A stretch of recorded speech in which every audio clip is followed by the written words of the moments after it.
Hey, ¿qué tal? Un saludo a todos los de la iglesia, Gracia y Verdad. No saben cuánto les extrañamos y qué gusto poder estar con ustedes por medio de esta transmisión. Nomás quería honrarlos y decirles qué buena iglesia son. Ustedes saben cuánto les amamos. Y nomás decirles ya morimos por verlos pronto otra vez. Les amamos Enrique, Anabel, todo el staff que está ahí.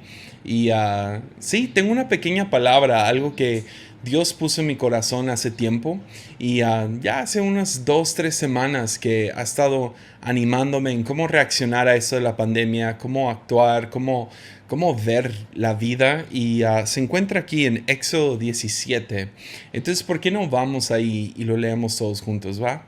Por orden del Señor, toda la comunidad de Israel partió del desierto de Sin y anduvo de un lugar a otro. Finalmente acamparon en Refidim, pero ahí no había agua para que el pueblo bebiera. Así que el pueblo volvió a quejarse contra Moisés. Danos agua para beber, reclamaron. Cállense, respondió Moisés. ¿Por qué se quejan contra mí? ¿Por qué ponen a prueba al Señor? Ahora acuérdense de esa frase. ¿Por qué ponen a prueba al Señor? Pero ellos, atormentados por la sed, siguieron discutiendo con Moisés. ¿Por qué nos sacaste de Egipto? ¿Quieres matarnos de sed a nosotros, a nuestros hijos y a nuestros animales? Animales sería algún tipo de simbolismo para su economía, ya que vivían de eso. Y luego nos dice, entonces Moisés clamó al Señor, ¿qué hago con este pueblo? Están a punto de apedrearme. El Señor le dijo a Moisés, pasa por delante del pueblo, toma tu vara, la que usaste para golpear las aguas del Nilo, y llama a algunos de los ancianos de Israel para que te acompañen. Ya me pararé frente a ti sobre la roca, en el monte Sinaí. Golpea la roca y saldrá agua a chorros. Entonces el pueblo podrá beber. Así que Moisés golpeó la roca como se le indicó, y el agua brotó a chorros a la vista de los ancianos. Entonces Moisés llamó a aquel lugar Masa, que significa prueba, y Meriba, que significa discusión, porque el pueblo de Israel discutió con Moisés y puso a prueba al Señor diciendo, ¿está o no el Señor aquí con nosotros? Entonces lo que estamos viendo en la historia con Israel es que se encuentran en este punto, ¿no? Muy similar en el cual vivimos en este momento. Es como no estamos donde estábamos, pero tampoco estamos donde queremos estar. O sea, ya no estamos, o sea, como en Egipto, pero tampoco estamos todavía en la tierra prometida. Estamos en medio del desierto, estamos dando vueltas. Y muy similar, o sea, personalmente hablando, me siento tan similar a Israel que se quedan sin agua. Creo que todos hemos sentido eso, como que estamos pasando por algún tipo de necesidad, ya sea necesidad económica, sea necesidad de salud, sea necesidad de liderazgo en nuestras vidas, porque pues no podemos ver a nuestro pastor, no podemos ver a la iglesia, nos sentimos sin comunidad, nos sentimos sin proyectos, sin visión, sin creatividad. No sé cuál es tu caso, pero yo he sentido cada una de estas necesidades. Y es la cosa, cuando pasamos por necesidad, la tentación es tomar esta necesidad como evidencia de la ausencia de Dios. Como si Dios te estuviera dejando en visto, como si Dios no está presente. Porque pues tomamos versículos como Salmo 23 que dice, el Señor es mi pastor, nada me faltará. Y pensamos, pues cuando me falta algo, significa que Dios no está conmigo. Entonces, ahí es cuando empieza el temor, ¿no? Ahí es cuando el temor empieza a tomar control de nuestras vidas, empieza a formar nuestras decisiones, empieza a formar cómo somos en el mundo. Y empezamos a volvernos como muy desagradables como seres humanos, si somos honestos. Porque el temor empieza a tomar control. Entonces la próxima tentación, o sea, va como en tipo, hay como que un modelo, ¿no? Nos falta algo, tomamos eso como la evidencia de que Dios no está, y si sentimos que Dios no está, ahí es donde hacemos exactamente lo que hizo Israel. Empezamos primeramente enfocarnos en nosotros, lo mío, los míos, mi dinero, mi ganado, mis hijos, lo mío. Pero la otra cosa que sucede es que empezamos a poner a prueba al Señor. Es la razón, es hasta un poco extraño cómo responde Moisés, como si estuviera viendo detrás de la petición. Quieren agua, pero él dice, ¿por qué ponen a prueba al Señor? Porque es lo que sucede, ¿no? Sentimos que Dios no está, entonces empezamos a demandar que nos pruebe que está con nosotros. Pruébame, Dios, que estás conmigo por suplir mis necesidades, por cuidar mi salud, por ayudarme con esta circunstancia, por estar presente aquí en mi cuarto, aquí en mi casa. Te necesito. Pero a veces esto, si es movido por temor y no por fe, empezamos a tomar acciones que son contradictorias al sentido común.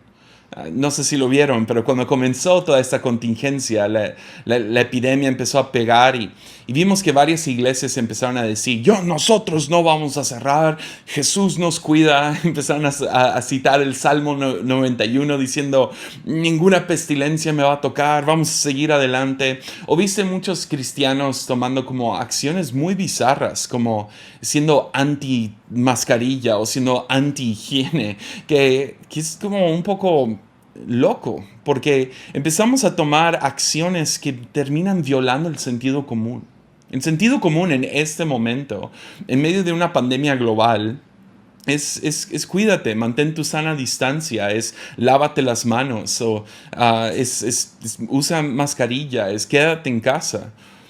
Pero terminamos violando el sentido común por temor a que Dios no está con nosotros y empezamos a exigir que Dios nos pruebe.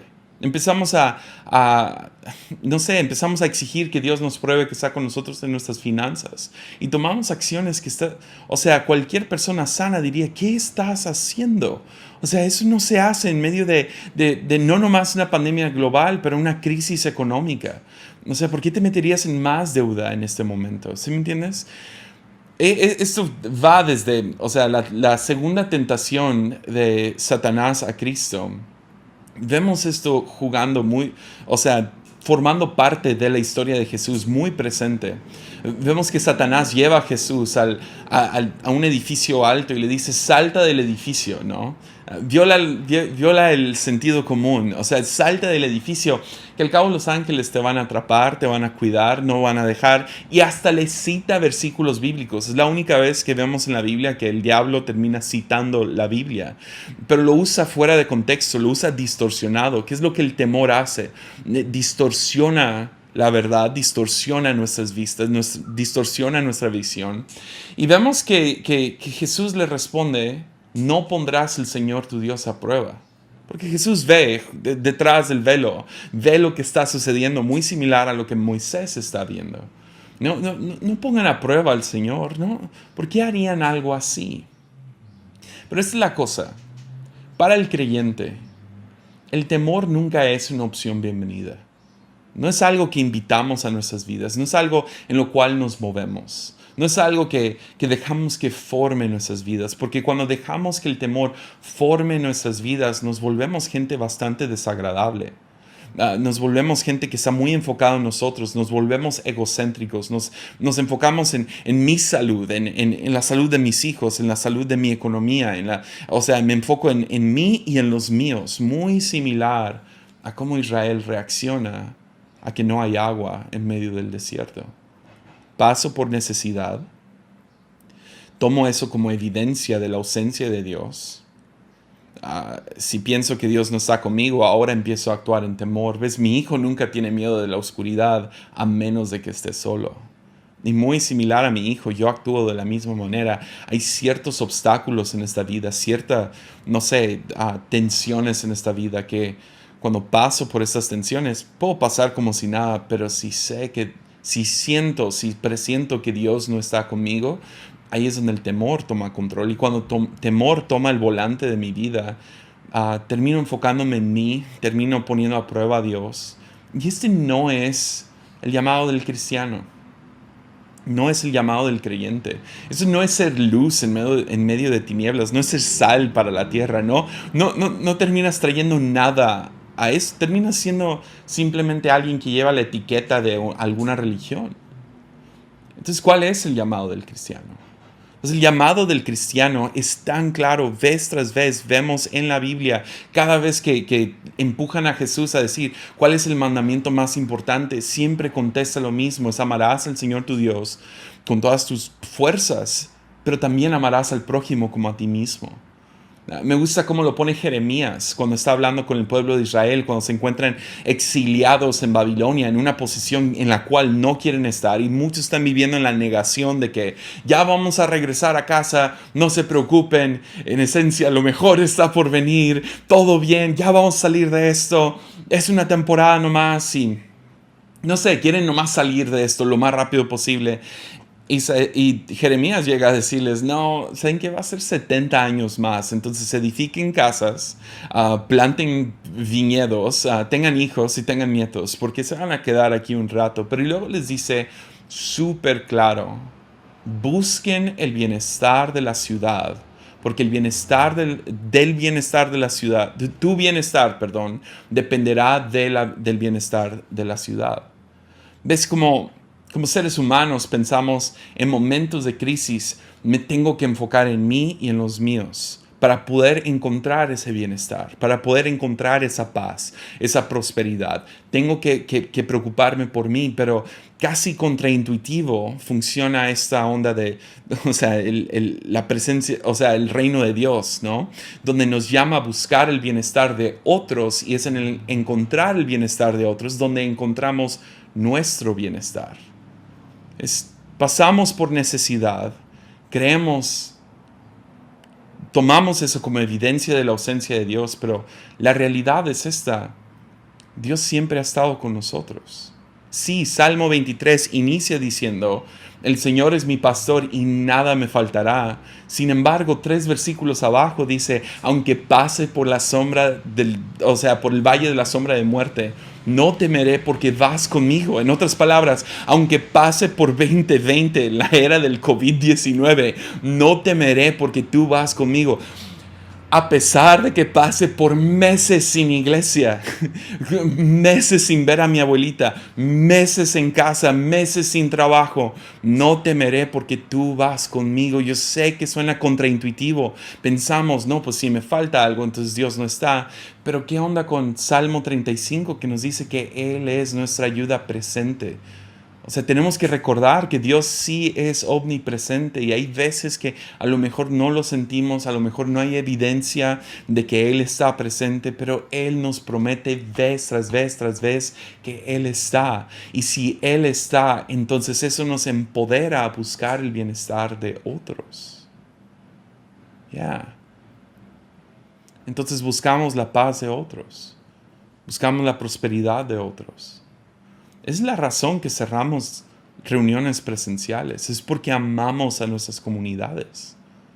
Yo sé que igual que ustedes, nosotros no cerramos por temor al COVID-19. No cerramos por temor al gobierno. Cerramos porque amamos nuestra ciudad y vimos el sentido común. Dice, o sea, los expertos, o sea, en todo el mundo están diciendo eventos masivos es el peor lugar para un virus, o sea, se va a transmitir. Entonces, ¿qué hacemos para servir a nuestra ciudad? Pues vamos a cerrar reuniones presenciales. Te prometo, ninguna iglesia quería hacer esto. Ninguna iglesia está disfrutando hacer iglesia de esta manera.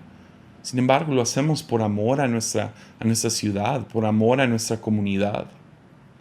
Porque es un sacrificio enorme que la iglesia está haciendo. Y por amor un día vamos a tener que regresar. Si esta onda se arregla o no, vamos a tener que regresar por amor a nuestra ciudad. Sea como se vea eso en el futuro. No quiero meterme a eso ni cuándo va a ser. Sin embargo, cuando buscamos el bienestar de otros, es ahí donde encontramos nuestro bienestar. El temor te lleva a enfocarte en ti, en mi vida, en mi futuro. Jóvenes están preocupados acerca de, estoy desperdiciando mi vida, o sea, es un año perdido y son mis mejores años. O, no sé, como padre, el temor de que mi hijo está pasando por un año sin educación muy bien y la cosa está rara y yo no sé si el próximo mes voy a poder suplir lo que él necesita o mi esposa necesita. O sea, pasamos por temor y nuestra naturaleza, nuestro instinto es yo y los míos. Y Dios, pruébame que estás ahí. Sin embargo, la fe y el amor nos lleva a enfocarnos en otros. Y la Biblia nos promete que nuestro bienestar se encuentra en buscar el bienestar de otros. Entonces, al principio de la pandemia, me gusta mucho leer. Es un hobby mío y es una buena disciplina, lo recomiendo. Pero quería saber un poco más acerca de pandemias. No sabía mucho, o sea, creo que todos nos encontramos viendo los TED Talks de Bill Gates y viendo los documentales o las películas de contagio y cosas así. Pero dije, pues quiero leer algunos libros acerca de esto, a ver qué puedo aprender antes para medio prevenirme, saber con qué estamos lidiando. Entonces compré algunos libros y leí dos en específico que me asustaron mucho. Uno era un poco más como científico y un poco más como que al grano, así funciona lo de las vacunas, así funciona lo de cuarentenar a gente, así funciona esto y lo otro, y cómo saben de diferentes virus y esto y lo otro. Y luego hubo otro libro que escribió una mujer que era más como tipo novela, estaba contando las historias de pandemias del pasado. Y no estoy exagerando cuando te digo, ha sido el libro que más me ha asustado en toda mi vida.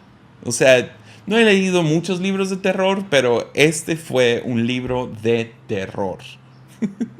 Y mientras lo estaba leyendo, o sea, déjales leo algunas de las cosas de las cuales habla el libro. Ah, ella habla acerca de la plaga negra por un buen del libro, pero en el año 1300, por ahí, en el siglo 1300, ella hablaba de esta plaga negra, ¿no? Que venía de las ratas. Y dato interesante, nada que ver con lo que estoy hablando, pero habla acerca de cómo pensaban que la enfermedad venía de los gatos, no de las ratas. Entonces fueron y mataron en masas a los gatos. Que solo hizo las cosas peor, ¿verdad? Porque a veces científicos no le atinan. Pero habla acerca de qué tan grave se puso la situación con esta plaga negra y puedes ir a ver las fotos y cómo funcionaba la plaga negra. Era espantoso, horrible y mucho tenía que ver con falta de higiene y muy, muy feo. Pero habla acerca de cómo pues implementaron esto de la sana distancia, ¿no? Que estamos aplicando literal en todo el mundo. Y hablaron acerca de cómo pues mantenían su distancia, habían aprendido eso, que mantente lejos de alguien que tuviera esta enfermedad. Esto va desde la lepra en tiempos de Jesús, ¿no? Pero empezaron a implementar sana distancia, sana distancia. Pues llegó a tal grado esta sana distancia que si un hijo de la familia, un niño, una niña, se enfermaba, padres literal abandonaban a sus hijos a morir solos para no contagiarse ellos de esta enfermedad.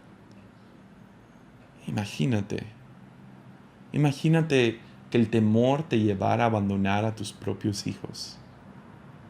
300 años después, básicamente la misma enfermedad resurgió, pero ahora con otro nombre, era la plaga bubónica. Y hablan acerca de cómo ciudades literal se desintegraban. Eso no lo hemos visto o sea, a lo mejor hay algunos vistazos en el mundo, pero no lo hemos visto a nivel global donde ciudades literal se desboronan. O sea, por lo menos hemos tenido como que los trabajadores esenciales recogiendo la basura, manteniendo el agua prendido, luz, cosas así. Pues no en el caso de la plaga bubónica. Gente literal desaparecían de las ciudades. Ciertos trabajos que se tenían que hacer para que funcionara la ciudad dejaban de hacerlos. Una cosa muy espantosa, pero habla acerca de cómo la próxima generación, no sé si esto es más como que un tinte poético de la autora, pero ella habla acerca de cómo la próxima generación después de la plaga bubónica, bueno, duró dos o tres generaciones, duró varios años, que la próxima generación que nació después de la plaga bubónica, literal no sabían, no conocían el significado de la palabra compasión. También habló mucho acerca de la plaga española, que solo sucedió hace unos 100 años, en principios del siglo 1900, ¿no? Y pegó muy fuerte en Estados Unidos. Pegó en todo el mundo, obviamente muy feo, pero en Estados Unidos había como que más registro acerca de esta influenza y murieron más de 600,000 personas en un año. Y, o sea, un escándalo, algo muy feo, en tiempo antes de aviones, imagínate eso. Y, o sea, una cosa espantosa, habla acerca de cómo necesitaban ayuda los hospitales, porque se abrumaban los hospitales y los doctores no tenían staff para hacer los trabajos comunes.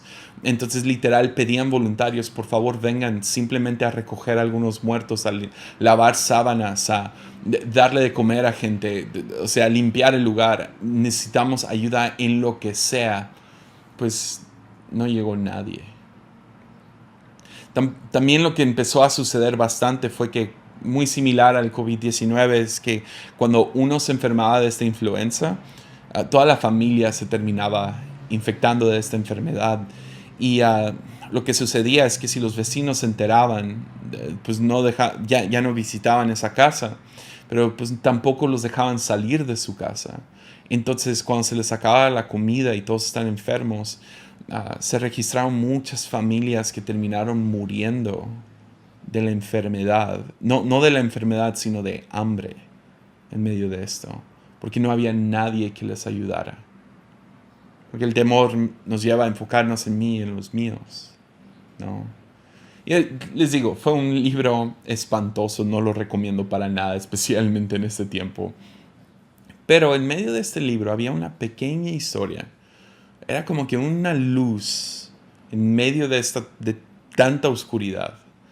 Y la historia se encuentra en 1878, cuando hubo un brote de fiebre amarilla, perdón, en una ciudad cerca del río Mississippi en Estados Unidos. Ahora, no entendían muy bien la enfermedad, no sabían que venían de los zancudos y pensaban que se transmitía de persona a persona. Pero lo que habían descubierto es que en lugares un poco más áridos, pues no estaba pegando esta enfermedad. Entonces, literal, 60-70% de la ciudad se levantó y se fue. Todos los que podían irse se fueron. Cuenta ahí un montón más, o sea, un porcentaje enorme se murió. Entonces, la ciudad quedó como tipo pueblo fantasma. Los únicos que no pudieron salir era la gente que no tenía los recursos para salir de este lugar geográfico, ¿no? Y había un grupo de 38 monjas que la iglesia ofreció sacarlos de ahí, pagarles o sea, vámonos, ¿no? Salven sus vidas. Y creo que un bonche se fue, pero se quedaron 38 monjas a servir a su ciudad, a buscar el bienestar de otros. Literal, no eran médicos, no eran enfermeras. Lo único que hacían era ir y buscar enfermos y ponerles trapos mojados para calmar su fiebre, para ir y aliviar un poco su dolor, darles de comer, cambiar sus sábanas, atenderlos de la manera que ellas podían. Y la historia se acaba un poco triste con las 38 monjas muriendo de la enfermedad que estaba arrasando este área. Pero me llevó a pensar, uno, qué hermoso que en medio de tanta tragedia, o sea, gente que se le olvida la palabra compasión, el significado de la palabra compasión, gente que abandona a sus vecinos, gente que abandona a sus hijos mismos por temor, encuentras a 38 mujeres valientes que se quedaron no para dar su vida para que otra persona pudiera vivir, no, dieron sus vidas para traer alivio a los últimos momentos de vida de esta gente. Y no sé, me voló la cabeza, porque ¿qué lleva a un ser humano a dar su vida por otro? ¿Qué sucede ahí? ¿Será que estas 38 mujeres terminan pareciéndose más a Jesús que muchos cristianos en la actualidad? Porque sabían dónde había agua. Vemos que cuando pensamos, oh no, no hay agua, no hay provisión, entonces no está Dios, entonces tengo que cuidarme a mí mismo porque no tengo un Padre en el cielo que me va a cuidar. En cambio, ve a Juan 8 y ve a una mujer samaritana que se encuentra ante Jesús. Jesús le pide agua, le dice, ¿me das agua?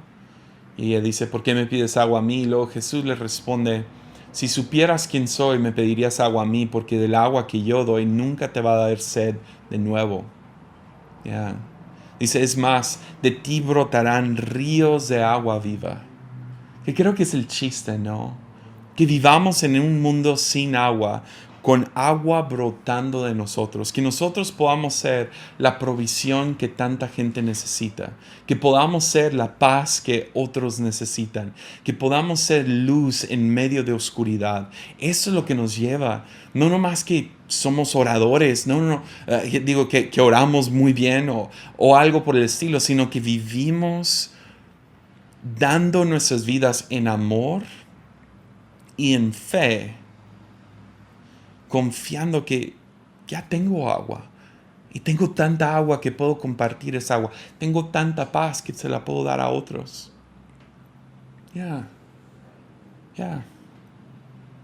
Porque ese es nuestro llamado.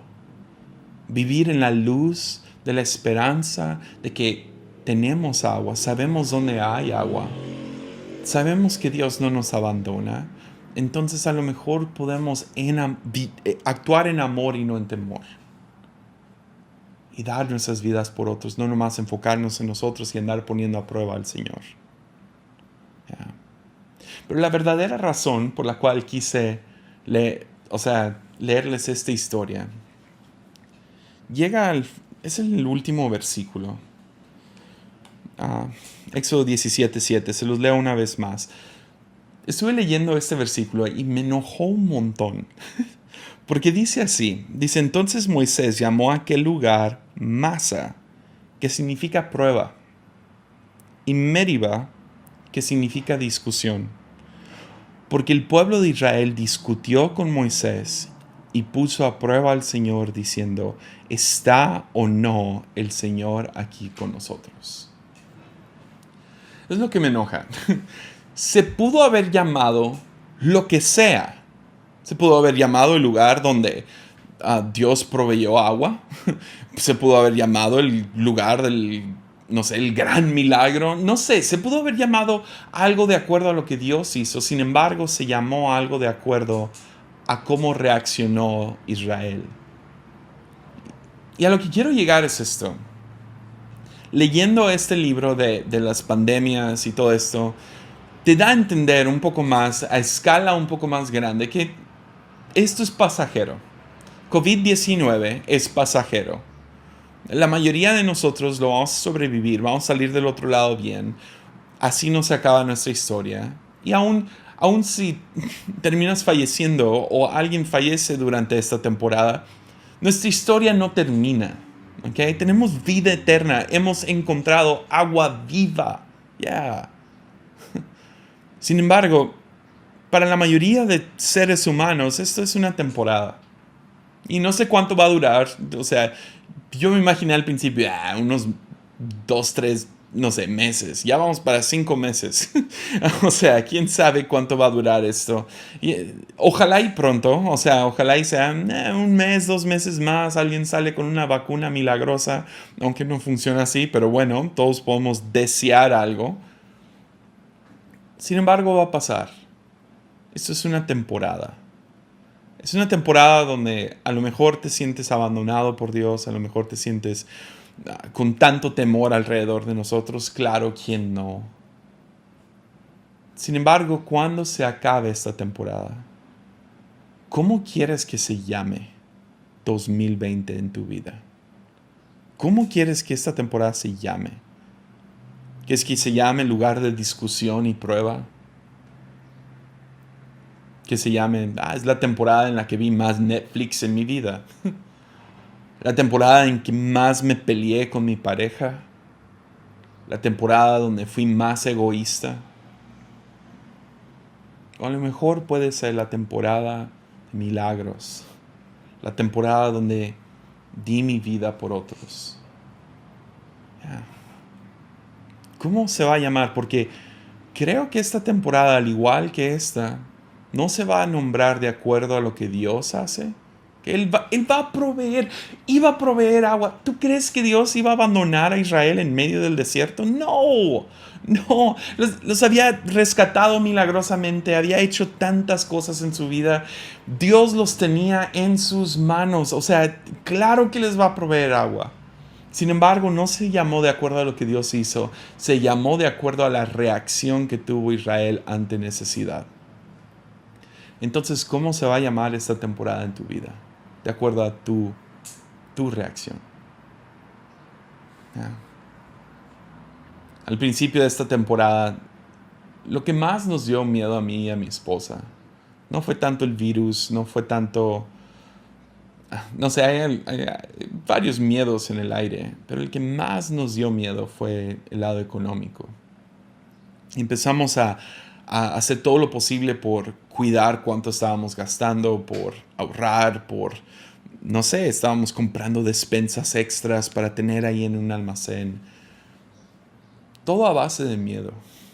Me acuerdo al principio, mi hijo quería un papalote y está súper barato, no, nada caro, unos $2. O sea, se lo pude haber comprado, pero en temor de que no íbamos a tener dinero, le dije, hijo, no podemos gastar ese dinero ahorita, estamos en medio de una pandemia y no sabemos cómo salir de esto. Y luego Dios hizo algo en el corazón mío y de mi esposa.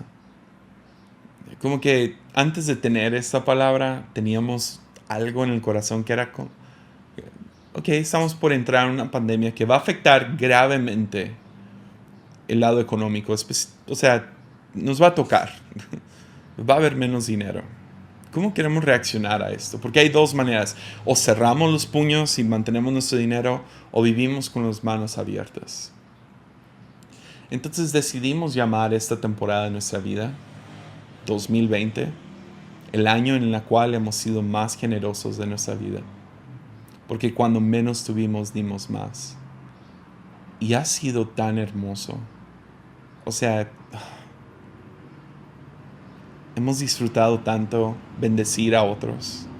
Porque hemos sido tremendamente bendecidos a través de dar esa bendición.